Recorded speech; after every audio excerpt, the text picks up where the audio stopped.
কমিটির বৈঠকে কি বিষয় নিয়ে আলোচনা করা কমিটির হলো? মিটিং হয়েছে, আপনারা জানেন। শুধু কোর কমিটি না, কোর কমিটির সাথে এক্সটেন্ডেড ফর্মে যারা ইনভাইটি মেম্বার্সও ছিল, অনেকে মিনিস্টাররাও ছিলেন এবং জনজাতিদের যারা লিডাররা সেখানে ছিলেন।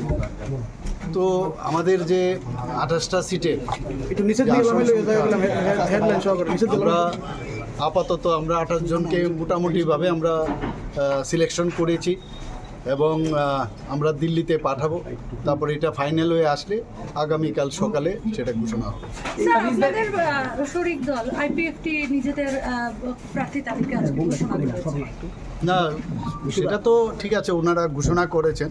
তো এক্ষুনি আমাদের তরফ থেকে ওনাদের সাথে কথাবার্তা হচ্ছে, যোগাযোগ হচ্ছে যে ওনারা মানে যেভাবে ডিক্লেয়ার করেছেন, কেন ডিক্লেয়ার করলেন, আমাদের সাথে তো কথাবার্তা বলেনি। যাই হোক, এখনও আলোচনা চলছে, তারপরে আমরা ডিসিশন নেব। আমরা 28টার জন্য আমরা মোটামুটি আমরা সিলেকশন করেছি, ডিসিশন হয়েছে এবং সেটা দিল্লির সিলমোহর পেলে কালকে আগামীকাল সকালে সেটা ডিক্লেয়ার করা। স্যার, ত্রিপুরা মথার সঙ্গে মানে কেন আলোচনাটা মানে এগোলো না, মানে একটা একটা তো ধারণা করা হলো। দেখুন, আমি আগেও বারবার বলেছি ত্রিপুরা মথা আমাদের, ওনারা তো আমাদের মিনিস্ট্রির মধ্যে আছেই নেই, অ্যালায়েন্স পার্টনারও, এবং আইপিএফটিও অ্যালায়েন্স পার্টনার।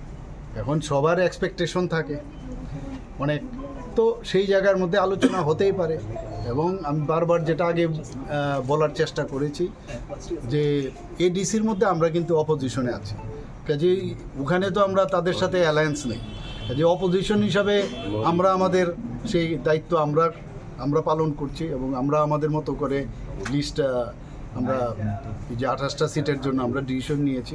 তো সেই কারণেই আমাদের ডিসিশন হয়েছে, কথাবার্তা হয়েছে ওনাদের সাথে অনেক দিন ধরে। এখন যেহেতু আমার মনে হয় যে ফ্রেন্ডলি এবং এটা সুন্দর একটা মানে ঠিক আছে, তারা তাদের ক্যান্ডিডেট দেবে, আমরা আমাদের ক্যান্ডিডেট দেব। তো সেখানে একটা হেলদি ফাইট যদি হয় তা সেটা আমি আশা করি সেই ধরনের হওয়া উচিত।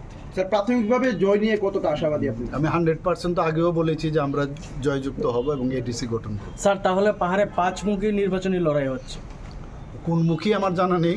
এখন কথা হচ্ছে যে আমরা তো ওয়ান ওয়ে, আমরা আমাদের মতো করে যাচ্ছি। এবারে যারা আসবে নিশ্চয়ই, গণতন্ত্রের সবারই অধিকার দাঁড়ানো, কাজেই এই নিয়ে আমরা চিন্তিত নই একেবারে।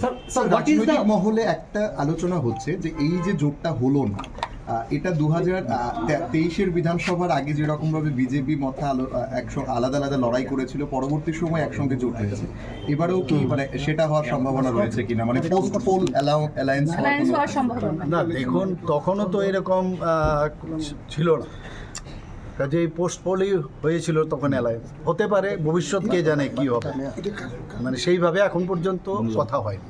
Sir, what has been the main hurdle in this alliance? Because talks were there at New Delhi also, we believe. Why you are running after these hurdles and all?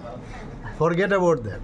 In politics, everything is possible, and in that direction we are moving on.